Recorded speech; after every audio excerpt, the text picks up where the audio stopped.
শুধু ক্ষমতায় আসতে হবে তারপরে কাজ করবে এরকম ব্যাপার নয়।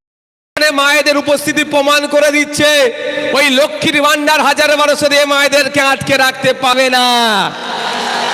শাসন কার্য পরিচালনার দায়িত্ব আমাদের হাতে মা বাপেরা তুলে দেন। 1000 টাকা 1200 টাকা মায়েদের নয়, মাস গেলে 5000 টাকার ব্যবস্থা আমরা করব। বসেন ভাই বসেন, দেখতে ভালো লাগবে, পরিবেশ ভালো লাগবে। আজকে আরজি করে তিলোত্তমা তামান্না ও আনিস খানের স্মরণে রক্ত অর্পণ শিবির, সাথে সাথে অধিকার সমাবেশ। সকাল থেকে রক্ত অর্পণ শিবিরের ব্যবস্থা ছিল, সেখানে প্রায় 510 জন রক্তযোদ্ধা রক্ত দিয়েছেন। আমি ধন্যবাদ জানাই সেই সমস্ত রক্তযোদ্ধাদের। আপনাদের একটু রক্তদান শিবির নিয়েও জানতে হবে। 1 ইউনিট রক্ত দিলে 4 জন মানুষ পর্যন্ত উপকৃত হয়। পশ্চিমবাংলায় প্রত্যেক দিন 1800 থেকে 2000 ইউনিট রক্তের প্রয়োজন হয়, কিন্তু সরকার সেই রক্তের অ্যারেঞ্জ করতে পারেনি। কিন্তু আজকে মন্দিরবাজার বিধানসভার নিশাপুর অঞ্চল পশ্চিমবাংলার একদিনের মানুষের যা রক্তের প্রয়োজন হবে আজকে সেখান থেকে ব্যবস্থা করে দেখিয়ে দিয়েছে। কত মানুষ রক্ত দিয়েছে? 510 জন। 1 ইউনিট রক্ত থেকে 4 জনের উপকার হয়, তাহলে 4 5 20 2040 জন মানুষ উপকৃত হবে। 365 দিনের মধ্যে একদিনের যোগান আমাদের এই মন্দির বাজার কমিটি, এই নিশাপুর অঞ্চল কমিটি ব্যবস্থা করে দিয়েছে। এটা কি কাজ নয়? শুধু ক্ষমতায় আসতে হবে তারপরে কাজ করবে এরকম ব্যাপার নয়। কাজ করার মানসিকতা থাকলে যখন ইচ্ছা তখন কাজ করা যেতে পারে। আর এই 510 জনের মধ্যে খোঁজ নিয়ে দেখলাম হেভি অংশের আমার মায়েরাও এগিয়ে আছে। আজকে এখানে মায়েদের উপস্থিতি প্রমাণ করে দিচ্ছে ওই লক্ষ্মীর ভান্ডার 1000-1200 দিয়ে মায়েদেরকে আটকে রাখতে পারবে না।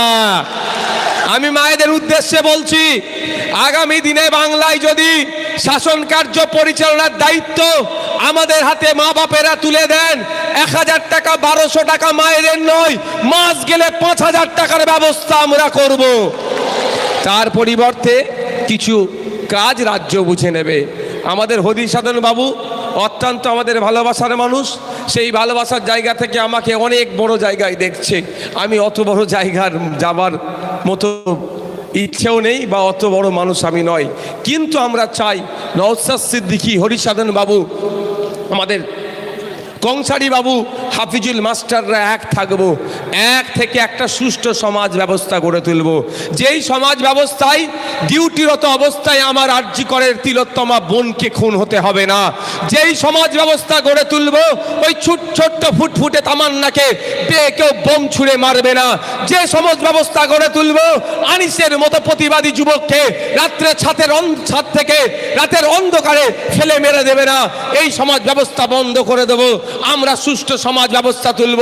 আমাদের তিলোত্তমা তার চিকিৎসা কেন্দ্রে, অর্থাৎ তার ডিউটিরত অবস্থা যেখানে ডিউটি করবেন সে তার অধিকার নিয়ে থাকবে। তিলোত্তমা, তামান্না, আনিসের মতো যারা আছে তারা নিরাপদে বিচরণ করবেন। সেই সমাজ ব্যবস্থা আমরা গড়তে চাই। বন্ধুগণ, সেই জন্যই আপনাদেরকে বলছি, আপনাদের মূল্যবান ভোটটা চাই। এই আজকে যে দুরবস্থা দেখছেন, এখানে আমাদের হরিসাধন বাবু আছেন, নিশ্চিতভাবে আমার সাথে সহমত হবে। কদিন আগে বিজেপির নেতা অসীম সরকার যেভাবে কুরআন শরীফকে নিয়ে বাজে মন্তব্য করেছে, এই মন্তব্যের বিরুদ্ধে রাজ্য সরকার কিন্তু কোনো ব্যবস্থা গ্রহণ করেনি। আমরা আমাদের উদ্যোগে প্রায় 900 অভিযোগ দায়ের করেছিলাম। দুর্ভাগ্য সরকার, আমরা এমন সরকার তৈরি করেছি এখনো একটাও এফআইআর করেনি।